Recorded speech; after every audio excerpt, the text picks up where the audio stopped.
My name is Klil Nevo. I'm leading the community at Juno Journey, and with us today is the amazing Shlomit Gruman-Navot.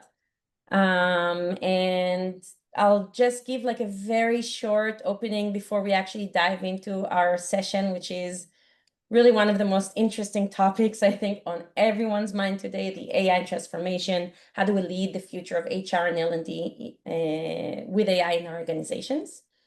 I would love to give you a small overview of our community and who we are as hosts, and then we'll dive right into it.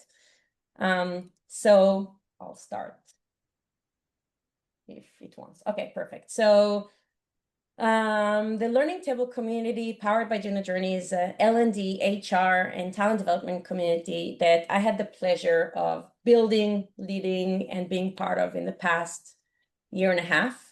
I've opened that after being the head of customer success at Juno Journey for many years. I see a lot of names here I recognize from our customer base, which is very exciting. And so you probably remember me from that hat. And after years of working with hundreds of L&D people, talent development leaders from hundreds of organizations, we realized that it's our time not just to give service and a great product, but to also just give an additional value to everyone in the field that we admire so much. And that's where the community really came from. And while there's a lot of knowledge, a lot of teams are, in the end of the day, one person or very small teams. And the role of being L&D or talent development, while being super critical and impactful, is kind of lonely.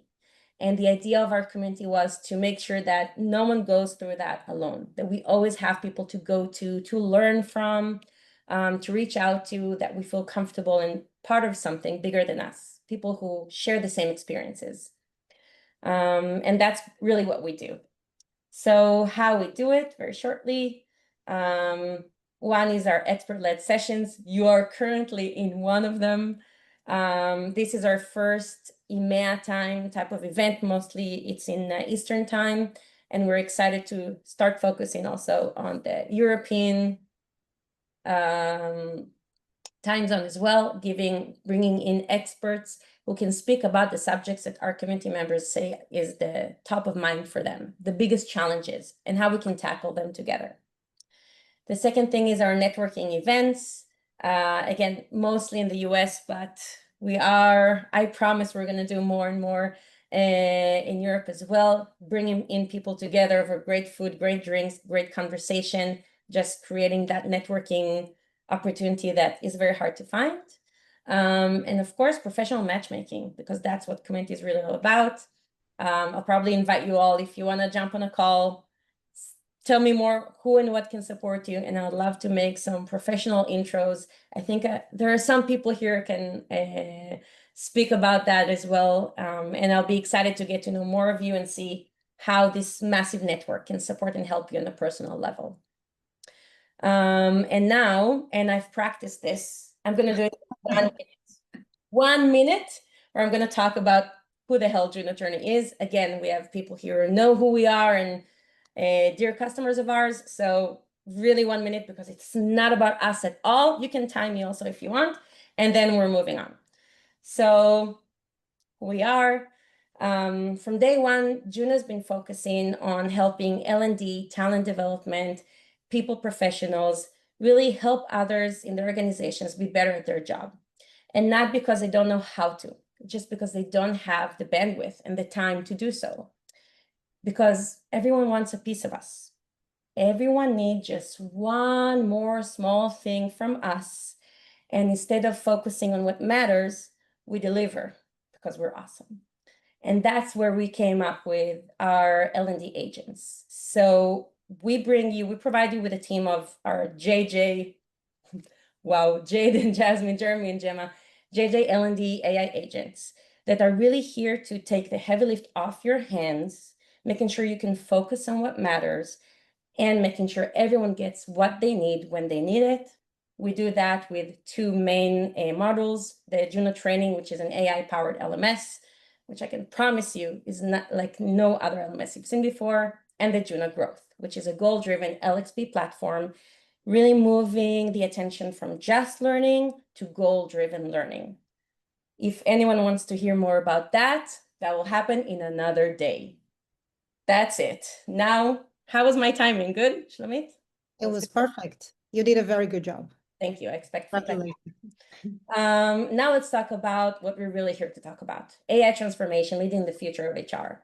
And when I wrote how excited I am about the expert leading this session, I think you can all agree with me. It was no joke.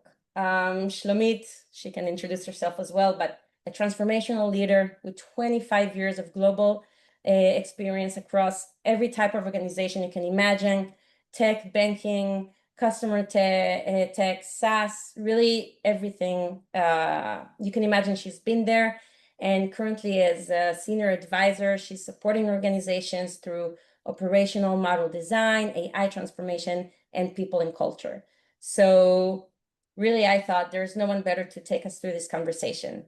Before Shlomit goes ahead, I will say this is not a one-sided conversation. This is not about listening to me and Shlomit talk for a full hour. There's a reason why this is under the umbrella of a community. I really want to invite every single one of you to participate. We want to learn from everyone here. So although it's a Zoom webinar, so it's limited in how you can see each other, but raise hand whenever you want to say, like, you never disturb us. You want to add tough questions and continue asking even deeper conversations. You want to add from your own experience, your own insight, please do so. Use the raise hand. I'll give you the permission to talk. You can also write questions that come up to you in the QA area, and I'll invite you to speak once we have the time for it. So it's going to be both a chat and a conversation, but also a very open stage for each and every one of you to jump in and to get everything you want out of this session. Shlomit, without further ado. Great. Thank you. Thanks, Klil, for inviting me to this event, and welcome to the European time zone. I hope that's a beginning of a long-term relationship and community building in Europe. And I just want to build on what you said on making it interactive. So I would love, beside the questions that were shared, which were excellent, for people to ask questions, as I'm also learning a lot from the questions. And no pressure on presenting me as an expert. I think, in the world that we are living today, expertise is not key, right? I mean, experience is definitely very helpful when it comes to judgment and applying this experience in different situations. But we are learning every day. I'm learning every day as the world is changing so quickly. So yeah, let's go straight into the questions, into the topic, which is the number one on everyone's mind today. Exactly. So yes, everyone's here because AI is like the hype right now. We don't know like how it's going to work out. Is it here to stay? How it's going to impact us?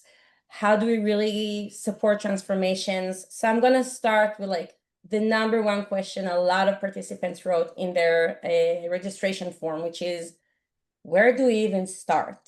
Like, if you could give an HR and L&D leader here one first step towards AI transformation, what would that be? And how can we really overcome, the psychological resistance from teams that are used to more traditional ways of working? Yeah, no, that's it's several questions in one question, but it's all interconnected, of course. So I want to start by saying it's definitely a hype, but it's much more than a hype, because it is changing the ways of working as we speak every day.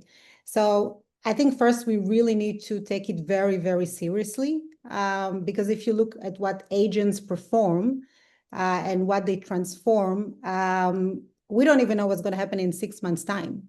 So it's almost like there is no other way than to embrace it. But we also need to remember that AI, this is something that is done to us and not with us. And by the way, what I'm saying now, it's also for leaders. leaders, I mean, when you look at the board conversations today with leadership teams, like what is your plan on AI? And CEOs are looking at their leadership team and trying to figure out where is our AI strategy. So even when you look at the highest levels, this is something that is done to us versus with us. So within that comes the question, how do you still engage people and make sure that this is done with us as much as possible, even though there is so much that we cannot control when it comes to the AI development. So when it comes to the question where to start, I think, it's very much going back to basics. Where are your problems? Where are your pains? So that's where I always suggest to start looking at. If I take it to the world of HR, and you look at the workflows and our processes, where do we spend most time on unnecessary processes? Where do we have a process that doesn't drive adoption? Where there are pains in what we do? I'll give you one example. Everyone hates performance management. It takes a lot of time, a lot of back and forth, different systems, a lot of feedback that is being captured, but nothing is being done with it. Managers, leaders, employees are complaining that they don't understand how this is connected to company goals, to company's vision, to metrics. So even if you take just this topic, which is a big pain, you can start asking yourself, how can I leverage AI to help me to better connect the data points, to have better insights, to use the feedback data that is collected to actually drive the right actions, to collect feedback throughout the year, not just once a year. And this is already embedded in a lot of AI tools. So what I'm trying to say is that look at the pain points, look at the frictions. It could be also in the hiring process. You get a lot of resumes, you need some help with filtering, like which resumes should I actually pay attention to? Or getting insight from interviews. I mean, I loved when I started using one of the AI tools for interviews. It changed completely my life when it comes to recruitment, because suddenly I could actually focus on the person I'm speaking with. I didn't have to take notes because it's kind of hard when you're running an interview and you need to take notes and ask the questions and pay attention, especially when you do it virtually. And that's something that AI interview note taker completely solved for me personally as a leader. And then not only that, I also took the company mindset skills, character skills, behaviors, embedded that in the algorithm as part of the agent solutions. And then I get not only the notes, but also a review based on the behaviors and the mindset that the company cares about, or that is important for us to look at. So things like that, and there are plenty of other examples, queries. You can use AI, of course, to optimize employees' queries, and again, connect between different systems. Pain points. What are the frictions? What are the pain points? Start there and do it with people. Again, if you don't do it with people, then it's like any change management effort, it fails. And I saw a study by, I think it was Wharton University that just published that 95% of the AI initiatives fail. And remember, like years back, there were also studies about 70% of change initiatives in companies fail. So for me, it's very similar. And what are the patterns that are similar? Like 10 years ago, when we talked about digital transformation and now AI transformation, it's a lot about adoption, and it's a lot about doing it with people.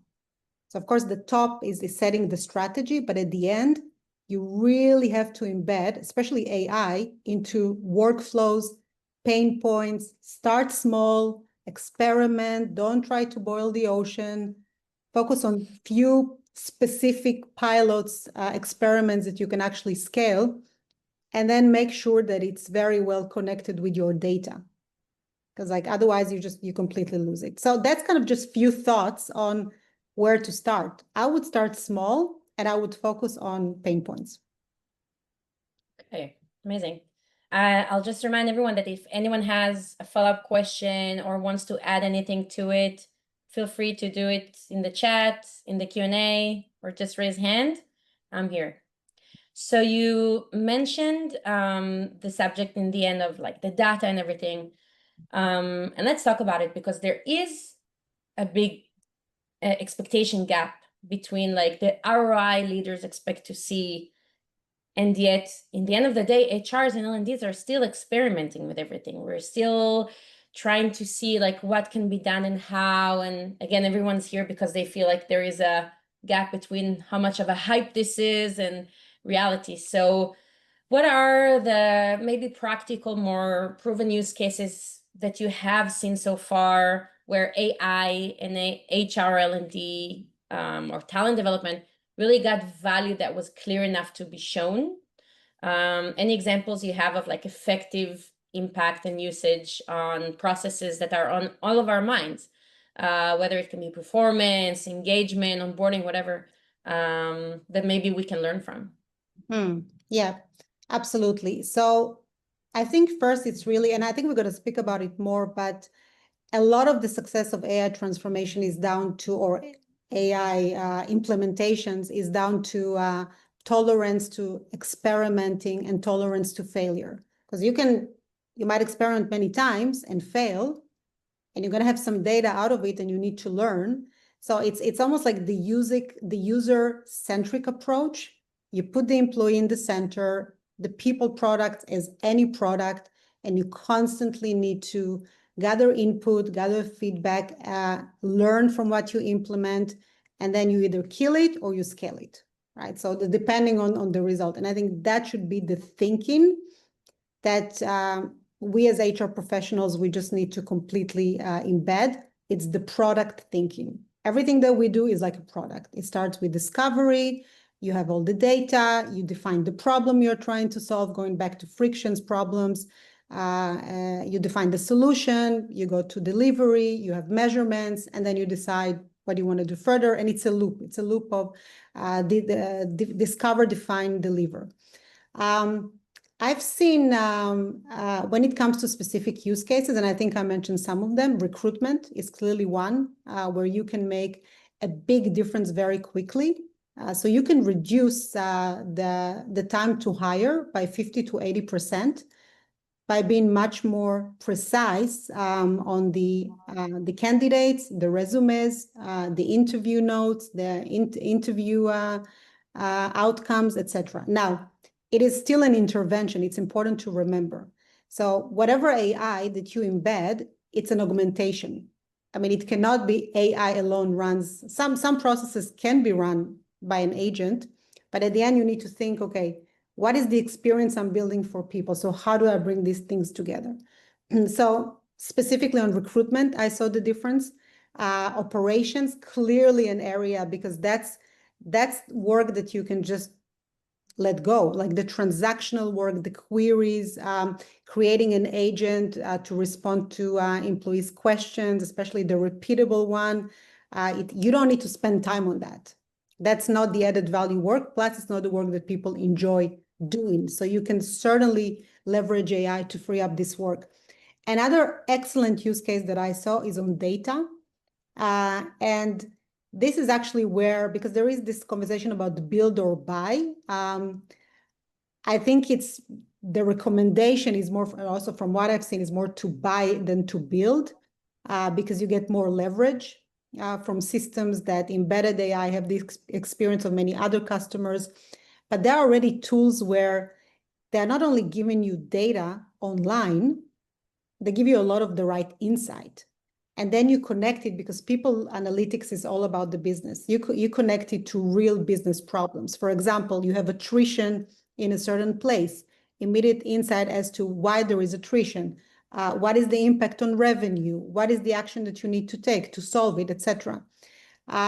So when you look at workflows and processes, there are different use cases where you can actually either save time by 50, 80% of the time, improve quality, improve insights. But again, it's all about the combination of the technology and the human and their judgment on how this is going to be used. And one more thing that is extremely important, which I mentioned also before, data.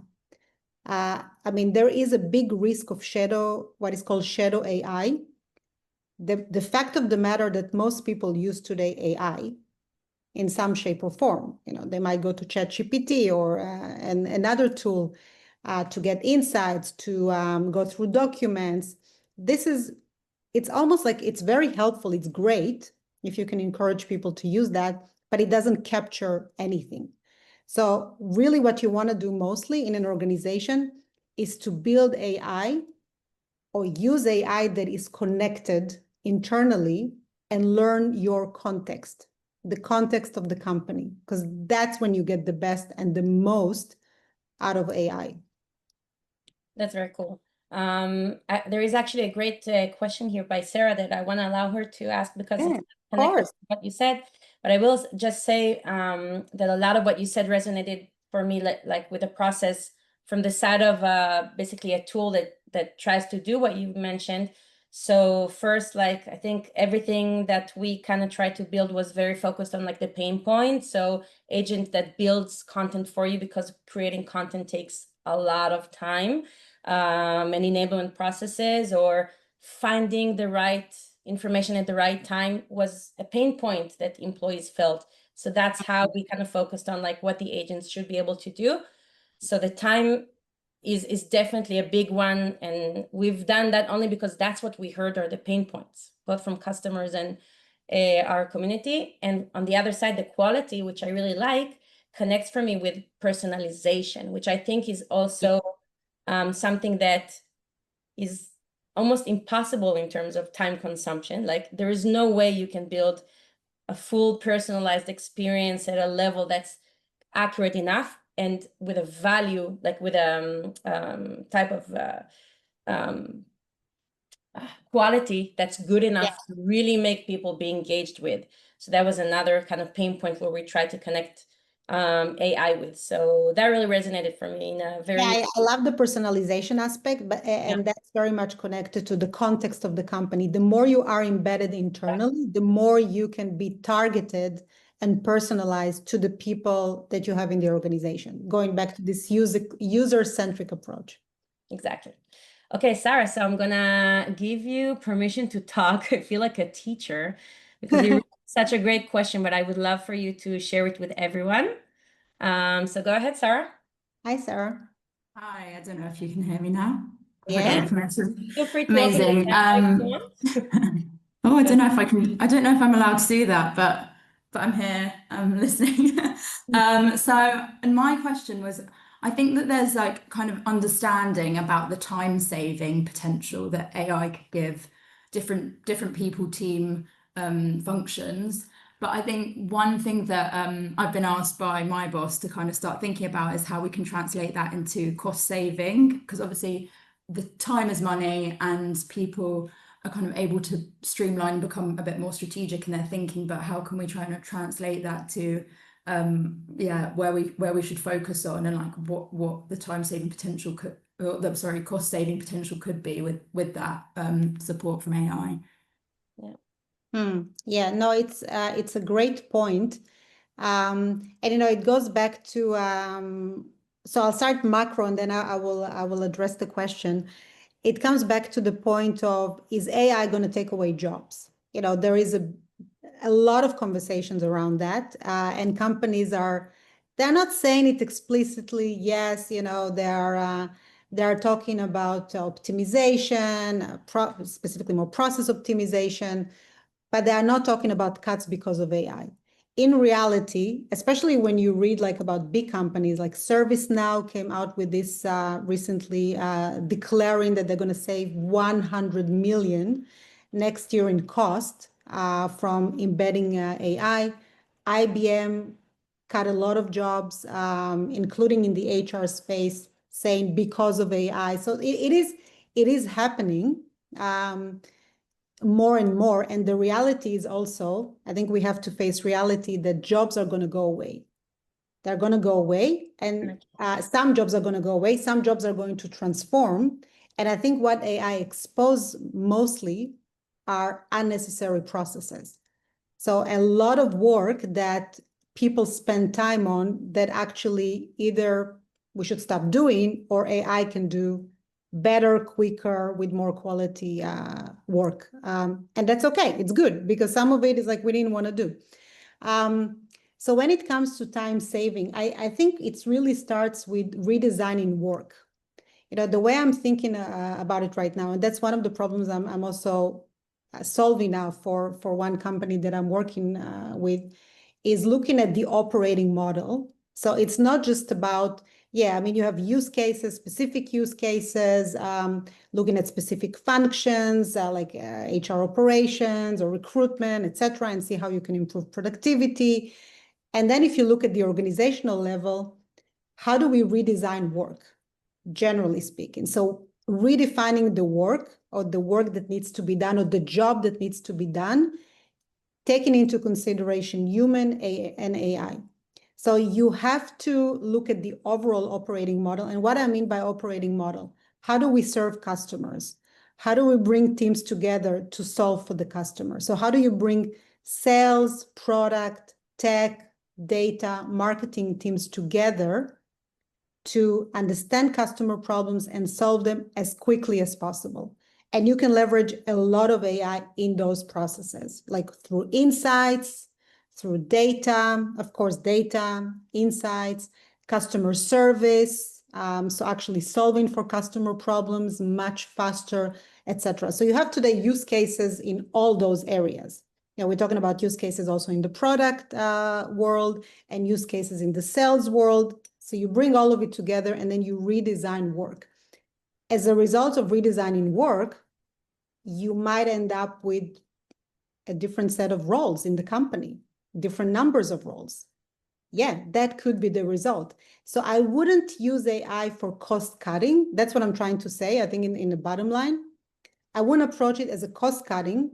I would approach it of, there is work that needs to be done for the customer. Let's look at how we do the work today. Where are we spending mostly time at? Because I can tell you one of the biggest frictions is that I saw in organizations from experience, and also seeing it now, is sales, product, and tech. This triangle, how you bring them together to solve fast for customer problems, go to market, time to market, ship products, etc., reiterate. So it's a lot of things. It's ways of working, it's decision making, the tools that you are using. Are you using like 10 tools for visual collaboration? Are you more concentrated? So there are many questions that go with it. So it's a work redesign. And as a result of that, there could be cost saving. But I wouldn't start the conversation from how do we use AI to do cost cutting, if So that makes sense. yeah. So it's almost like redesigning the work, humans, AI, and then look at where you have opportunities. Yeah, that definitely helps. Thank you so much. I'll also add to it that I think in a lot of cases, what we don't really have is a benchmark to what was there before we implemented change. And then it's very hard to kind of show the impact. So I think like it's kind of basic, but it's very hard to do. But try to make sure you know, I don't know, how much time it takes to close it. That's actually easy usually, how much time it takes to close a ticket before, and then how much time it takes now. But for other type of processes that you actually do, always make sure you have some kind of data of a benchmark of the before to showcase the after. And the efficiency part is awesome to show how you can, I think, from the lens of what more we were able to do, not necessarily so now we need less, but like how more we can do now because we absolutely. By the way, there are processes where it's easier. Like if I take recruitment, you have data, it's like a machine, right? So you constantly measure time to fill, time to hire, offer acceptance rate, the funnel. Hopefully, if you have all this data, you can compare very, very fast. And then there are things which are more frictions and relationship based, like the example that I gave before, is ways of working. Like how long does it take us to make a decision over here? How long does it take us to ship a product? How do commercial teams work with the product teams? And actually AI can help a lot in these frictions. Perfect. Thank you for the question, Sarah. That was great. Yeah, thank you, Sarah. And again, I'll just remind if anyone else had experience with it, wants to add any of their input, just raise hand. You don't have to be perfect, feel free. So I actually want to continue with kind of talking about, mindset and change management, because we kind of spoke about it from different angles so far. But let's talk about it. How can we, either as L&Ds or HRs or talent development, prepare ourselves and our organizations to the change, whether it's the skills shift that AI is going to create for the employees themselves? What would probably be like the most important mindset shifts that you think we'll see in organizations from the managerial point of view, from the employee's point of view? Yeah, no, that's the most Get a lot of important thing questions. in the AI. No, yes. I think the number one principle that I find in all of it is that AI, call it transformation, I don't know, revolution, it's all about culture, less about technology. I mean, the technology is, of course, extremely important. It enables us, but to really, really embed and adopt AI, you need culture and mindset. So I look at mindset as both personal and on an organizational level. Personal, when we think about character skills, and there is already some research about it. I mean, if you look at the Better Up research, they talk about the pilot mindset, pilot versus passenger, and people with more pilot mindset. These are the ones who are adopting AI faster and actually using it. And it's very much connected to curiosity, to optimism, to resilience, all these things that you can actually develop as an individual. So really, really important to define and to measure the mindset or the character skills. Without that, it will be very difficult. You talked before about resistance. It's going to happen, right? Because it's really, really about mindset, first and foremost, of the person.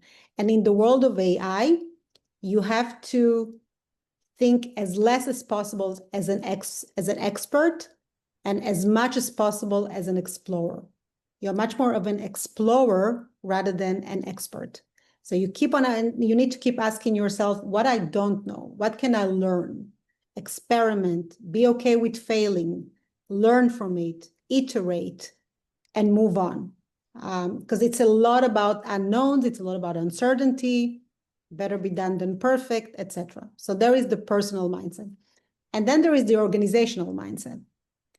If the organization is not open to failure, very little psychological safety, but I mean a real one, because many organizations are saying, yeah, we are for psychological safety. You can say everything, you can give us open feedback, but then in reality, no, it doesn't happen. People are afraid, you go into calls, nobody asks questions. So putting AI on this, it's like putting makeup on and covering the thing, right? It's everywhere. It's top down, bottom up, whatever. And this is why I truly believe that HR teams are the ones who need to lead the AI transformation. No one else. Because it's all about what we talked before, work that needs to be redesigned, including operating model, etc., ways of working, and organizational mindset and personal mindset. That's what makes it happen all together. And there are great cases. I mean, if you follow Zapier, who came up with their AI literacy, AI literacy test now in recruitment, which I think is great, by the way. Really recommend to follow and adapt. So they're actually, I mean, it's the L&D person. So HR leads the AI transformation. It's the L&D person who leads it in Zapier, which is incredible. And then, of course, you have the Moderna case, which is like, okay, that's maybe 5% of the companies out there where the CHRO is also the chief technology officer. I understand this is still an exception, but really it is all about the mindset and less about technology. Amazing. Thank you. I do want to ask, I know Rafal in the audience that you wrote a question that you were open to sharing. Would you still like to share with us your question? I'm allowing you to talk right now. You can tell me no.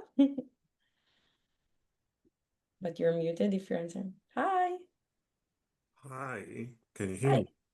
Yes. Hello, Shlomit. It's Rafał Gambal. Hi, Rafal.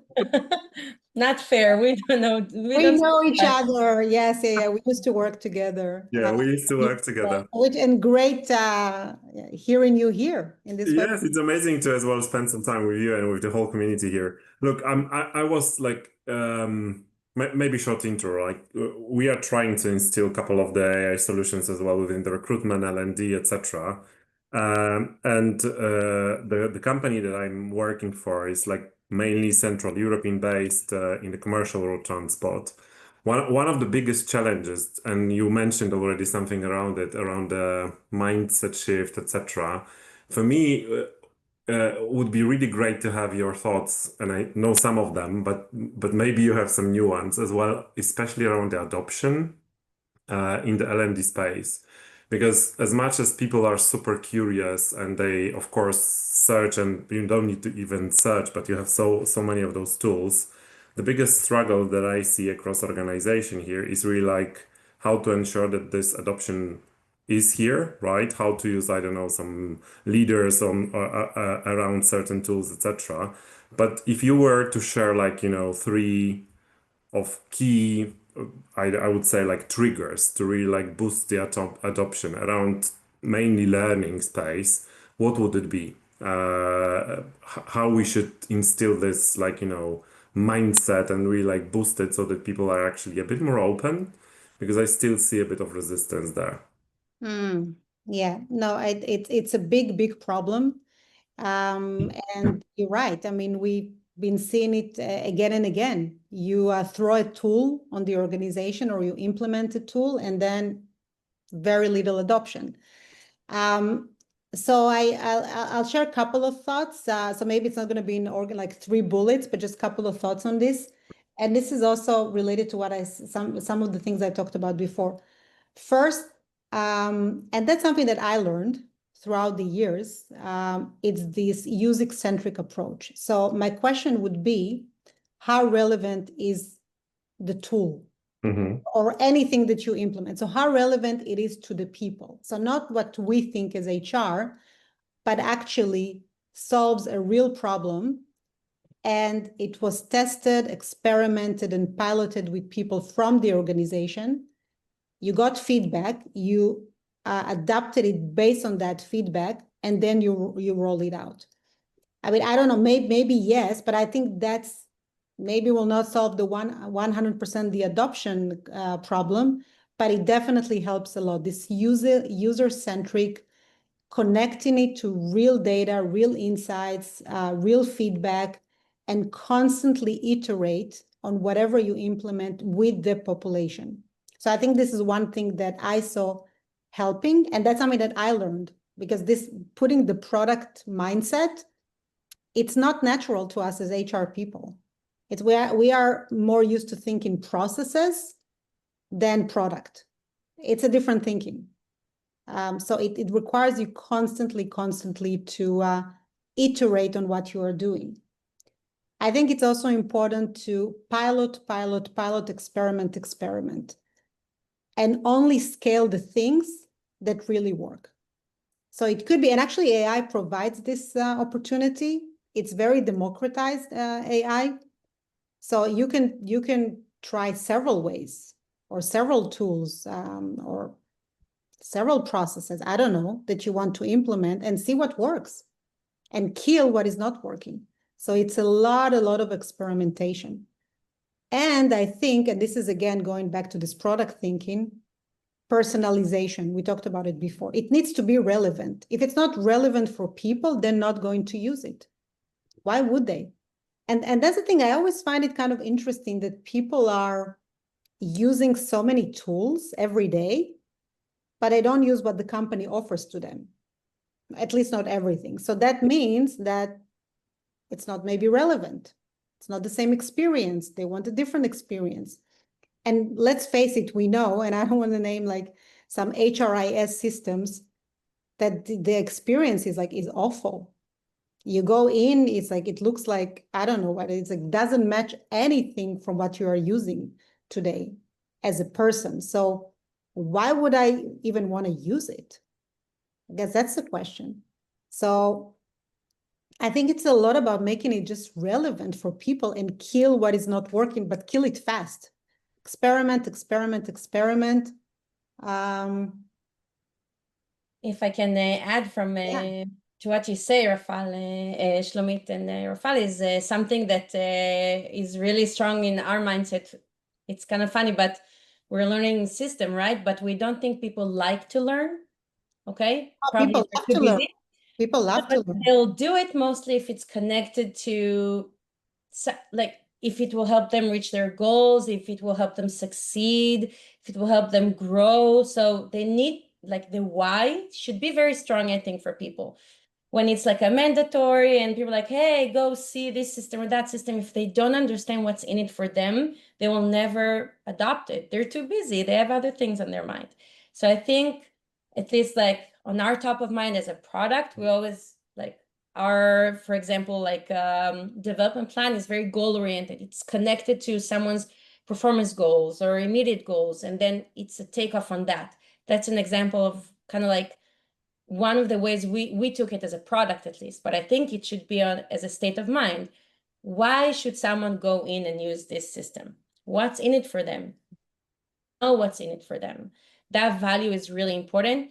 I also think synchronization, Shlomit kind of said there's so many tools, there are so many tools. So to think maybe how they can speak to each other and have as much of a centralized experience or a unified experience, because people get lost in too many systems. So you need, I think, to make sure they connect with each other. If engineers will never read their emails, don't expect them to engage with something that speaks with them via email. So meet that's people where they are. I think this principle of meet people where they are is extremely important. So I to your point also, Klil, I think the connectivity is extremely important. So it needs to connect. I mean, generally for HR, you know, everything that we do, we don't have to have one system, but we need the systems to talk to each other. So create like this lake of people tech solutions that actually can, that's the context and the insights and the power that you get from having tools talking to each other, APIs, whatever, and connected to each other. And also I love like what you said, I mean, and I think that's another point. It needs to be connected to a moment of truth, like when you think about the life cycle.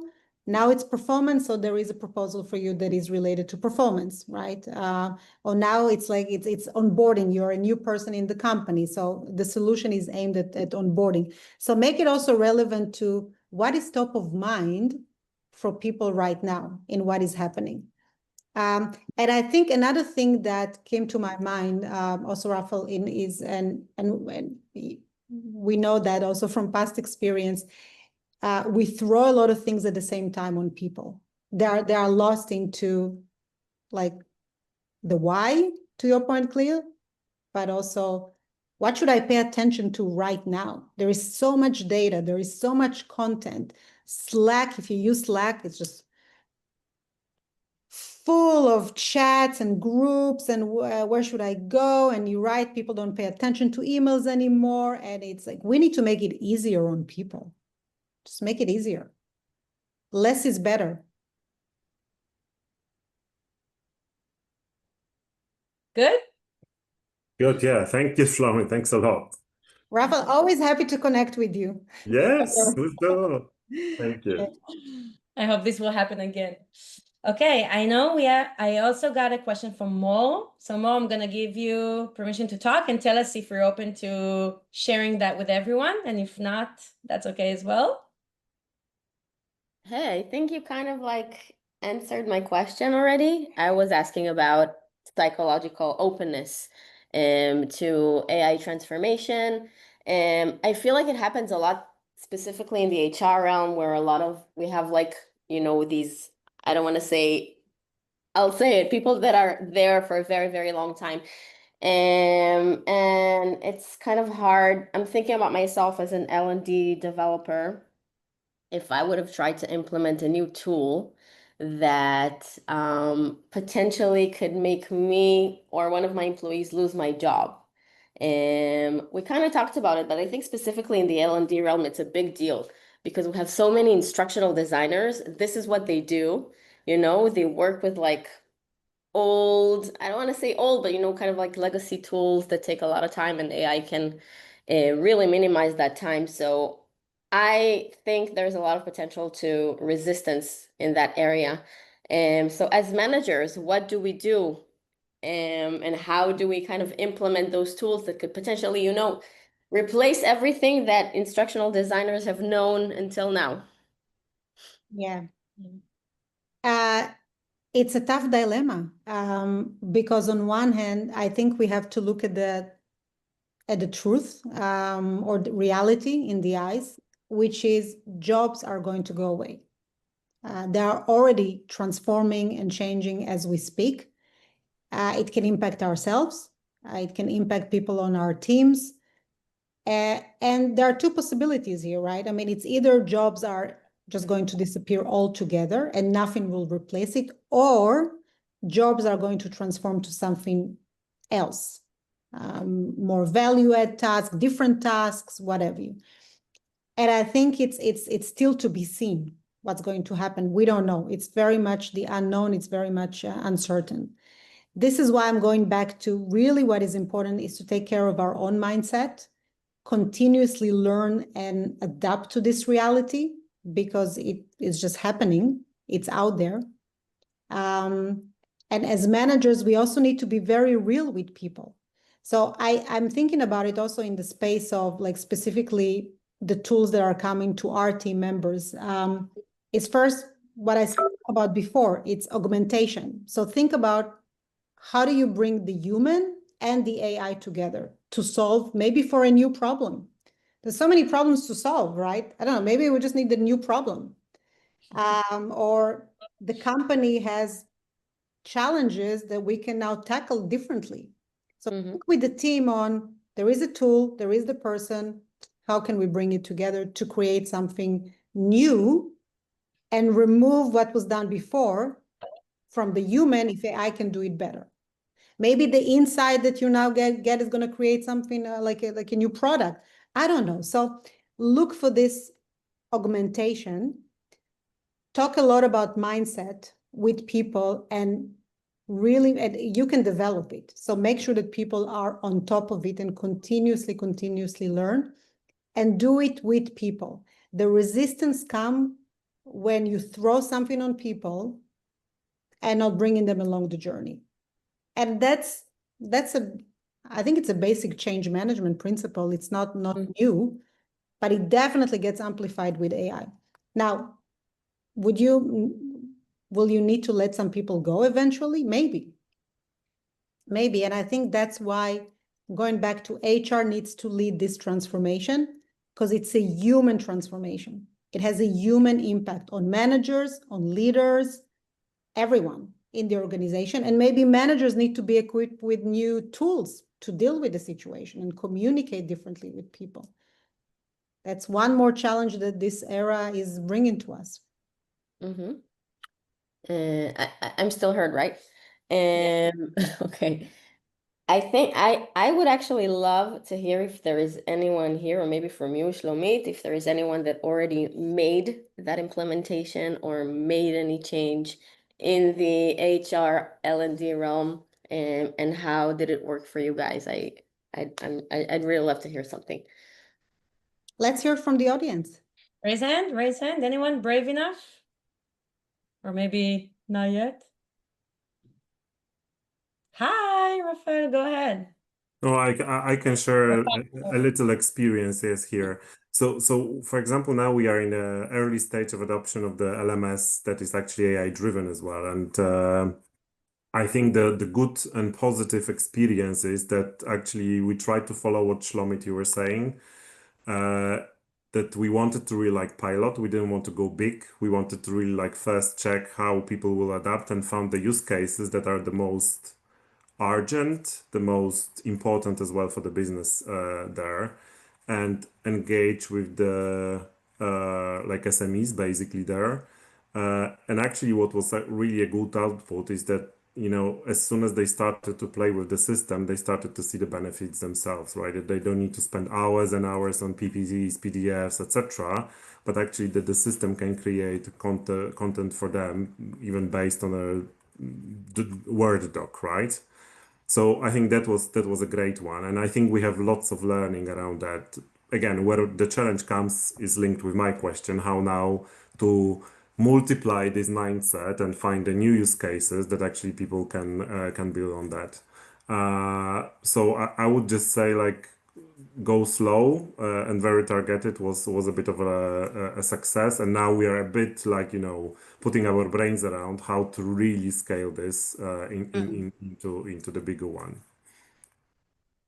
Great. Right. So Wow. start small and scale, Rafael. That's Yeah. your approach. Yeah. Love that. Good. Anyone else that wants to share maybe before we? So I want to finish. Thank you so much, Mo. Thank you a lot. Good. Thank you. And I do want to finish maybe with one short, like we have like really 3 more minutes, but maybe like do you have in mind, what do you think like our roles as HR and L&Ds will actually look like in 2-3 years? Like, where do you think the biggest change, or how can we kind of prepare to that change that you kind of spoke about now? How do you see like the impact of the future of AI on the roles of HRs and L&Ds? What would look like differently? First, I don't know. Yeah. That's the very honest Hi. I don't know. I mean, and the reason why I'm saying it, because it is really unknown. It's not even uncertainty, it's unknown. It's almost like, to me, the time that we're living now reminds me when COVID started. Yeah. Like, you know, overnight, we had to change everything and we had to adapt so quickly. Everyone is working from home, and suddenly you need visual collaboration, or you need to collaborate differently, and so on and so forth. So we invented the playbook as we went along. It's exactly the same now. And if someone tells you that there is a playbook for AI, then maybe they have a crystal ball, I don't know. But I don't think there is. I mean, there are a lot of already like practices and things to share and use cases. But when it comes like do 1, 2, 3, 4, 5, and that's what you need to do, and that's the manual, no, the things are going to evolve and change all the time. And I don't know how HR generally as a function is going to evolve. There are a lot of conversations in different directions about what's going to happen to the function and to L&D, and just generally to how you support the organization and the role of the manager. So I think what we have to do is to constantly adapt and change and be ahead and be curious and continuously learning and experiment and iterate and try and fail and fall and try again and see what scales and kills what doesn't work, etc., etc. I think focus on the mindset that we are using, more on trying to figure out what's going to happen in three years' time. You need to know that you need to know where you are going generally in terms of like, what are we doing for the customer, for our product, the results that we want to drive. The way to get there is going to change so many times, and you'll have to pivot and you'll have to move. And I think the last years have taught us that big time. So I don't want to predict the future. All I say is let's stay ahead by looking at our own mindset. I love that. Sarah also wrote, I think only we can see it, that she thinks we'll be more strategic business partners rather than transactional, so more like performance consultants, and maybe also help a lot with the AI enablement and change management, which I think is a great way to look at it always, that we're change management heroes and that we're strategic business partners for the organization. I couldn't agree more. We are in the end of our session, so I want to thank everyone. I will also say one more thing. It connects to what Sarah wrote. It connects to our conversation today. If anyone here is interested to see a little bit more about how we took it as a product and how we implement AI to support our customers, next week we're going to have a product demo led by our CEO, Don Shoni, that really speaks about how we take the AI era into the L&D and HR impact and space. I'll send you an invite. You're more than welcome to join. No strings attached, just to see what's out there and how the technological side is really tackling this challenge.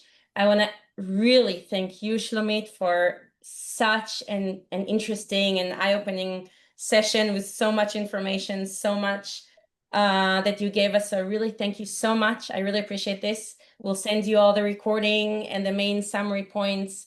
And we'll keep inviting you to more online sessions and hopefully networking events. Thank you everyone for your time today. And I really appreciate all of you for joining us. Thank you so much. Thank you. Bye. Thanks. Nice.